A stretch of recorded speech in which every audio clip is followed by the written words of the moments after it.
For the past few months, I've been reading this book called Dear Theo, which are the letters of Vincent van Gogh to his brother, Theo van Gogh. As you can tell from the many highlights, I've been enjoying this book quite a bit. It shows an intimate portrait of Vincent. It's really allowed me to get to know Vincent van Gogh through his own words. Here's a passage I'd like to share with you. For every week, I now make something which I could not make before, and it is like becoming young again. It is the consciousness that nothing, unless illness, can take me from the force that now begins to develop. It is a splendid thing to look at something and to admire it, to think about it and then say, I am going to draw it and work at it until I have fixed it on paper. Another passage that stands out to me is the following. I must make up for lost time now.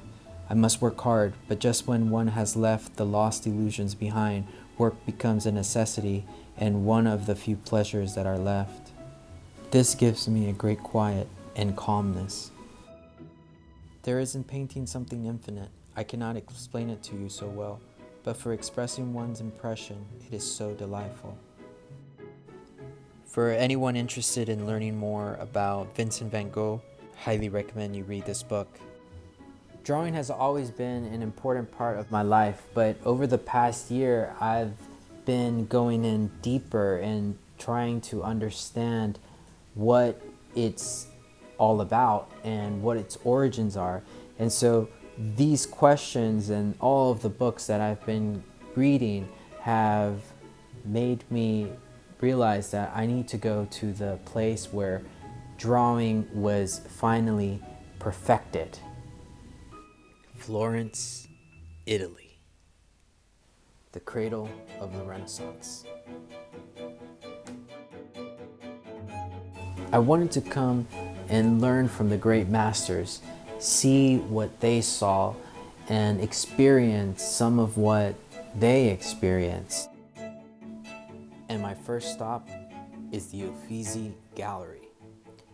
Before we head over, take a look at this beautiful golden hour here in Florence.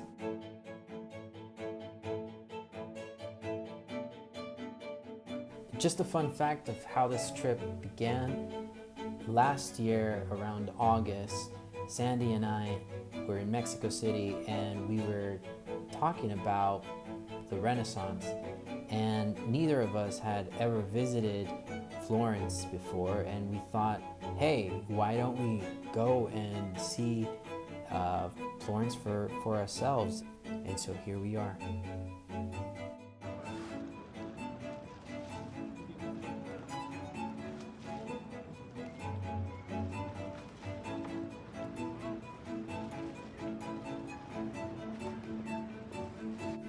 Florence as a city is a museum in of itself.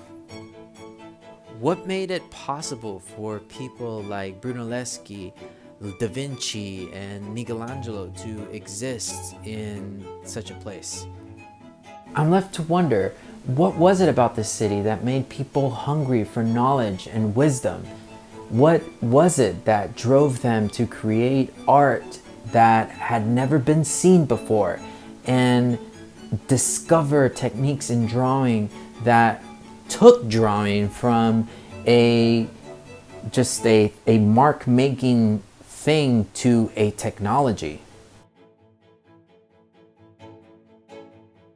And so we've arrived to the Uffizi Gallery, where I will now go inside and pick up my membership pass.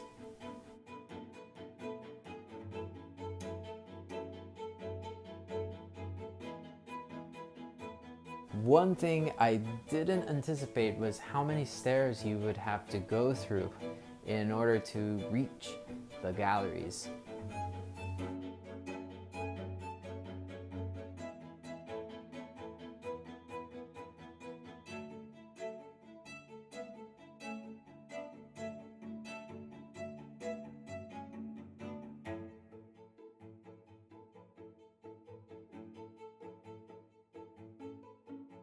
I came during the end of the day, and I knew I didn't have much time, But I brought my sketchbook and pencil, and I was determined to take down some sketches of some of the masterworks that are in this museum.